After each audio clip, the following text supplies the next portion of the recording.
Hello मित्रांनो, स्वागत आहे तुम्हा सर्वांचं आपल्या रेकॉर्डेड लेक्चर सिरीजमध्ये. या भागामध्ये आपल्याला पाहायचं टॉट अंतर्गत इम्पॉर्टंट क्वेश्चन्स आणि त्या क्वेश्चन्सचे सिनॉप्सिस. ओके, इम्पॉर्टंट क्वेश्चनसुद्धा पाहायचे आणि त्याचे सिनॉप्सिस. म्हणजे सिनॉप्सिस काय आहे? सिनॉप्सिस म्हणजे त्या प्रश्नाचं उत्तर कसं लिहायचं याचं एक ड्राफ्ट. ओके, त्याचा एक ड्राफ्ट. आता क्वेश्चन काय आहे? क्वेश्चन आहे what is a mean by टॉट. टॉट म्हणजे काय हे तुम्हाला परीक्षेमध्ये विचारलं आणि असं म्हटलं की बाबा इसेन्शियल ऑफ टॉट लिहा, किंवा असं विचारलं की डिफरन्सेस बिटवीन टॉट अँड कॉन्ट्रॅक्ट. टॉट आणि कॉन्ट्रॅक्टमधला फरक सुद्धा मेन्शन करा, असं सुद्धा तुम्हाला परीक्षेमध्ये विचारलं. तर मग त्याची सिनॉप्सिस काय होईल? तर त्याची सिनॉप्सिस होईल, सर्वात अगोदर तुम्हाला लिहायचं आहे इंट्रोडक्शन्स. ओके, सर्वात अगोदर तुम्ही काय लिहिणार? इंट्रोडक्शन्स. इंट्रोडक्शन्समध्ये टॉट काय असते, टॉट हा शब्द कुठून आला हे तुम्ही मेन्शन करू शकता. ओके, आणि टॉट म्हणजे नेमकं काय हे तुम्ही इथं सांगू शकता. म्हणजे टॉट म्हणजे काय? सिव्हिल रॉंग, म्हणजे असे नागरी कृत्य, असे तुम्ही इथं मेन्शन करू शकता. त्याच्यानंतर काय होईल? त्याच्यानंतर तुम्हाला लिहायचं आहे डेफिनेशन. त्याच्यानंतर काय लिहायचे? टॉटची व्याख्या तुम्ही इथे लिहू शकता डेफिनेशन्समध्ये. त्याच्यानंतर तुमचं मुख्य उत्तर जो आहे इसेन्शियल एलिमेंट्स ऑफ टॉट तुम्ही इथं मेन्शन करू शकतात. आणि इसेन्शियल एलिमेंट्समध्ये तुम्हाला हे 3 जे काही पॉईंट तुम्हाला इथं दिसते हे मेन्शन करावे लागेल. मग त्याच्यामध्ये पहिला आहे रॉंगफुल ॲक्ट किंवा ओमिशन. त्याच्यानंतर डॅमेजेस. मग डॅमेजेसमध्ये तुम्हाला ही 2 इंजुरिया साईन डॅमनो आणि डॅमनम साईन इंजुरिया ही मॅक्सिम्स लिहावी लागेल. मग याच्यामध्ये जे काही केस लॉज आहेत एचबी वर्सेस व्हाईट आणि याच्यामध्ये ग्लोकोस्टर ग्रामर स्कूलचं केस हे तुम्हाला इथं नमूद करायची. आणि मग जर समजा तुम्हाला विचारलंच होतं की टॉट आणि कॉन्ट्रॅक्ट लिहा, याच्यामधला फरक लिहा, तर तुम्ही याचा फरक मेन्शन करायचं. ओके, हा परीक्षेमध्ये विचारला जाऊ शकतो किंवा विचारला जाऊ शकत नाही. आता गरज हे नाही की बाबा टॉट आणि कॉन्ट्रॅक्टमधलाच फरक विचारू शकतो, ते टॉट आणि IPC म्हणजे क्राईमसुद्धा काय आहे याच्यामधला फरक विचारू शकतो, किंवा टॉट आणि कॉमन लॉ याच्यामध्ये काय फरक आहे असं सुद्धा परीक्षेमध्ये विचारलं जाऊ शकतो. त्यामुळे तुम्हाला त्या पद्धतीचे म्हणजे टॉट्सचं तर टॉट्समध्ये काय आहे तर तुम्हाला मेन्शन करायचंच आहे, पण टॉट्स व्यतिरिक्त कॉन्ट्रॅक्ट आणि टॉट्समध्ये काय फरक आहे हे सुद्धा तुम्हाला नमूद करायचं आहे. ओके, आता याचं विश्लेषण करायला गेलो तर व्हिडिओज खूप मोठे होतील, त्यामुळे मी याचं विश्लेषण करणार नाही. मी नेक्स्ट जो आहे क्वेश्चन नंबर 2 यांच्याकडे जातो. तर क्वेश्चन नंबर 2 जो आहे त्याच्यामध्ये विचारलेला आहे explain in detail a general defences and justification under टॉट. म्हणजे टॉट अंतर्गत जे काही सामान्य अपवाद आहेत, ओके, जनरल डिफेन्सेस सामान्य अपवाद म्हणा किंवा सामान्य संरक्षण जे आहे ते काय आहेत किंवा त्याचं जस्टिफिकेशन काय आहेत हे इथं आपल्याला नमूद करायचं. म्हणजे या प्रश्नामध्ये तुम्हाला असं म्हटलेलं आहे की एखाद्या व्यक्तीवर, सिंपल आहे, एखाद्या व्यक्तीवर टॉट अंतर्गत गुन्हा कधी नोंदविला जात नाही. म्हणजे एखादा गुन्हा जरी टॉट अंतर्गत नोंदविला तरी त्या व्यक्तीला कंपेन्सेशन म्हणजे नुकसान भरपाई देण्याची गरज नसते. मग ही सिच्युएशन जे खाली दिलेले पॉईंट्स आहेत त्या परिस्थितीमध्ये समोरच्या व्यक्तीला कंपेन्सेशन देण्याची गरज नाही. मग कोणकोणती पॉईंट्स आहेत? तर इंट्रोडक्शन अगोदर तुमचं येईल परीक्षेच्या उत्तरामध्ये. इंट्रोडक्शन्समध्ये तुम्ही टॉट म्हणजे काय हे मेन्शन करू शकता. त्याच्यामध्ये तुम्हाला अगोदरच सांगितलं की मी टॉटची डेफिनेशनसुद्धा इथं लिहिलं तर चालेल, किंवा टॉट द सिव्हिल रॉंग आहे, किंवा टॉट हा शब्द कुठून आला हा सुद्धा तुम्ही इथे लिहू शकता. मग पहिला पॉईंट काय आहे याच्यामधला? पहिला पॉईंट आहे volenti non fit injuria. Okay, volenti not fit injuria. दुसरा पॉईंट काय आहे? Plaintiff the wrong law. म्हणजे वादीनं स्वतः चूक केली तर तो नुकसान भरपाईचा दावा करू शकत नाही. इनएव्हिटेबल ॲक्सिडेंट म्हणजे असं घटना जी टाळता येणं शक्य नव्हती, अशा स्वरूपाची घटनासुद्धा टॉट अंतर्गत काय आहे म्हणजे त्याला कंपेन्सेशन देण्याची गरज नाही. ॲक्ट ऑफ गॉड म्हणजे एखादी कृती देवाकडून झालेली आहे, म्हणजे सुनामी झाला किंवा भूकंप झाला तर कंपेन्सेशन कोणाला मागणार आहे का नाही? म्हणजे नुकसान भरपाई कोणाला मागणार? देवाला मागणार आहे का? अजिबात मागू शकत नाही. तर हे सुद्धा तुम्ही पॉईंट इथे लिहू शकतात. राईट ऑफ प्रायव्हेट डिफेन्स जो आहे म्हणजे आत्मसंरक्षणाचा अधिकार किंवा संपत्तीचा अधिकार हा सुद्धा तुम्ही इथं पॉईंट लिहू शकता आणि याचं विश्लेषण करू शकता. त्याच्यानंतर मिस्टेक. आता मिस्टेक हा सुद्धा टॉट अंतर्गत एक चांगला काय म्हणता येईल आपल्याला डिफेन्स आहे. जसं मिस्टेक ऑफ फॅक्ट आपण म्हणतो. म्हणजे मिस्टेक ऑफ फॅक्ट म्हणजे काय की बाबा एला पकडून न्यायचं होतं पोलिसांना, पोलीस काय केलं, एला पकडून नेण्यासाठी ते आले, मात्र त्यांनी बीला पकडून नेलं. मात्र हे जे काही बीला पकडून नेलं पोलिसांनी, जो कोणी कोणता ऑफेन्स केला होता तर हे चूकभुलीमुळे केलं. कारण त्यानं ऑफेन्स केला होता का? नाही. ऑफेन्स कोणी केला? एनं केला. पकडायचं कोणाला होतं? एला होतं.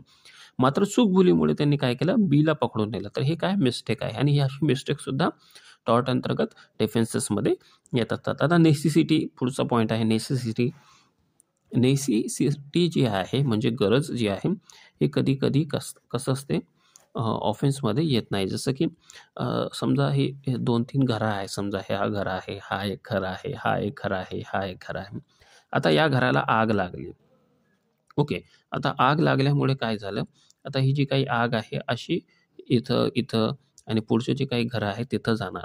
त्यामुळे काय केलं समोरच्या व्यक्तीनं किंवा ते आगीपासून संरक्षण करणाऱ्या लोकांना काय केलं, आले लवकर आणि हा घर पाडला त्यांनी. म्हणजे हा घर त्याने काय केलं, पाडून टाकला. जेणेकरून आगचा जो काही वणवा आहे, तो इथून इथे आणि इथून इथे असं जाणार नाही. मग ही काय होती, गरज होती, ही नेसेसिटी होती. मग हा ऑफेन्स होऊ शकेल का? तर हा ऑफेन्स असू शकत नाही. का असू शकत नाही? कारण ही गरज असल्यामुळे त्यांना ते करावं लागलं. म्हणजे म्हणजे असं कृती जर होत असेल टॉर्ट अंतर्गत तर त्यालासुद्धा ऑफेन्स म्हणता येत नाही. म्हणजे त्यालासुद्धा कंपेन्सेशन देण्याची गरज नाही. पुढचा एक पॉईंट आहे स्टॅट्युटरी अथॉरिटी. स्टॅट्युटरी अथॉरिटी म्हणजे काय आहे, की बाबा गव्हर्नमेंटचे काही अथॉरिटी असतात आणि गव्हर्नमेंटच्या काही अथॉरिटीनं एखादं कृत्य केलं, जे की वास्तविक होतं, खरं होतं, त्यांना ते करायला भागच पाहिजे होता. तर असे कृत्यामध्ये सुद्धा तुम्ही कंपेन्सेशन मागू शकत नाही.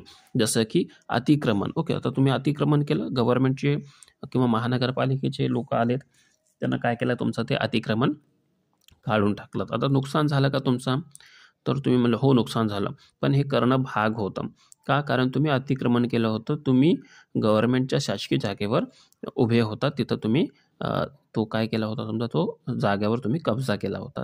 अशा पद्धतीचे तुम्ही काय करू शकता याच्यामध्ये पॉईंट्स मेन्शन करून त्याचं आन्सर लिहू शकतात. हे काय होतं? क्वेश्चन नंबर 2 होता. याच्यामध्ये काय बघितलं आपण? जनरल डिफेन्सेस म्हणजे टॉर्ट अंतर्गत कधी आपल्याला ऑफेन्स किंवा कंपेन्सेशन किंवा मोबदला प्राप्त होत नाही. तर हे त्याचं उत्तर आहे. ओके.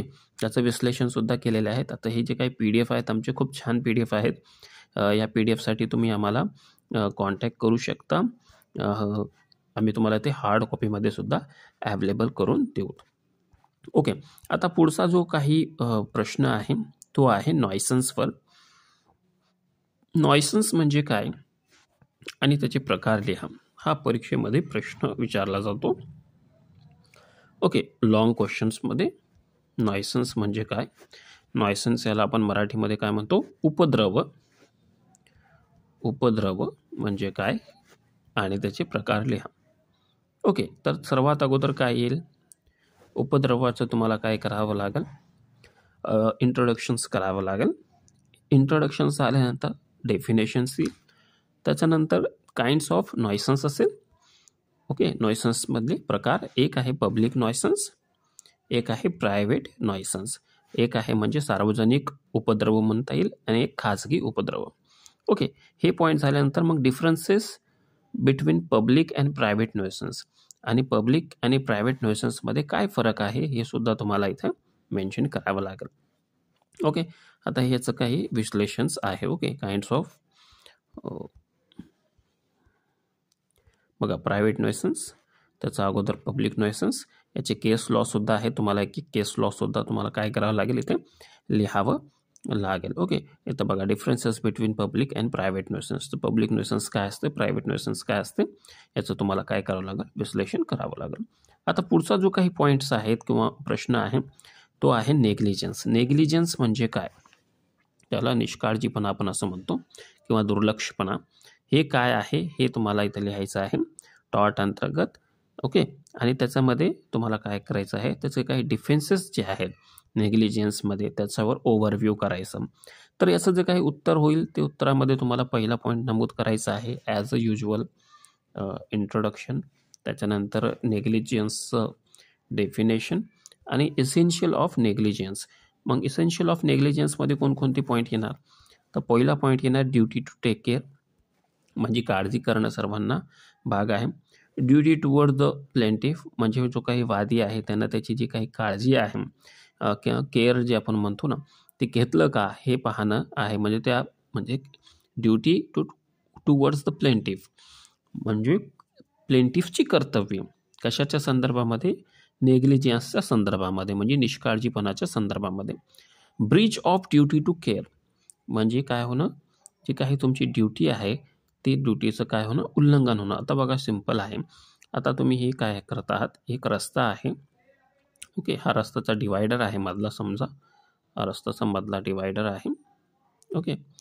तुम्हाला इथून जायचं आहे, मात्र तुम्ही कुठून जात आहे तर रॉंग साईडनं जात आहात, म्हणजे इथून गाडी चालवतात. आता समोरून एखादी गाडी आली, म्हणजे काय झालं, इथं प्लेंटिफ जो आहे हा व्यक्ती प्लेंटिफ आहे, म्हणजे रॉंग करणारा व्यक्ती हा कोण आहे, प्लेंटिफ आहे. यानं काय केलं, चूक केली, चुकीचं काम केलं. म्हणजे काय, हे प्लेंटिफची ड्युटी होती का, प्लेंटिफची ही ड्युटी नव्हती. प्लेंटिफची ड्युटी काय होती, इथून गाडी चालवणं हे प्लेंटिफचं कर्तव्य होतं. तो चालवला कुठून, रॉंग साईडनं गाडी चालवला. म्हणजे काय केलं, एक तर त्यानं रॉंग काम केलं, चुकीचं काम केलं, आणि त्यांना त्याची जी काही जबाबदारी होती किंवा ते ज्याच्यावर उत्तरदायित्व होतं ते सुद्धा त्यांना निष्काळजीपणा केला, त्याच्यामध्ये त्याने काळजी घेतली नाही, ओके. आता हे झाल्यानंतर पुढे काय आहे की बाबा हा निष्काळजीपणाचं प्रॉक्सिमेट कॉज झालं पाहिजे आणि समोरच्या व्यक्तीचं कायदेशीर अधिकाराचं उल्लंघन झालं पाहिजे. म्हणजे इथं काय आहे, या रस्त्यावरचं मी आत्ताच सांगितलं की बाबा प्लेंटिफला इथून जायला पाहिजे होतं, तो इथून गेला, म्हणजे नुकसान काय झाला, ॲक्सिडेंट झाला, ओके. प्लेंटिफचा सुद्धा नुकसान झाला, मात्र प्लेंटिफच्या नुकसानापेक्षा जास्त नुकसान समोरच्या व्यक्तीचं झालेलं आहे. तर आता कंपेन्सेशन प्लेंटिफ मागू शकते का, नाही मागू शकते. का, कारण चूक कोणाची आहे, प्लेंटिफची चूक आहे. तर हे नेग्लिजन्सच्या पॉईंटमध्ये येत असते. आता कधी कधी नेग्लिजन्समध्ये डिफेन्सेससुद्धा असते.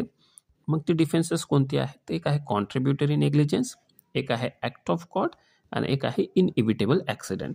म्हणजे हे 3 पॉईंट तुम्हाला काय करावं लागते, नेग्लिजन्स अंतर्गत डिफेन्सेस म्हणून यूज करावे लागते. हा इथं आमचा मोबाईल नंबर आहे, हा आमचा व्हॉट्सअप नंबर आहे, याच्यावर तुम्ही कॉन्टॅक्ट करू शकता आमच्याशी आणि आमची PDF तुम्ही मागवून घेऊ शकता, ओके. तर इथं आपण काय करतो, हे क्वेश्चन्स स्टॉप करतो. नेक्स्ट व्हिडिओमध्ये आपण काय करूया, पुढचे जे काही क्वेश्चन्स आहेत त्याचा एक्सप्लेनेशन करूया. Thank you to watching this video.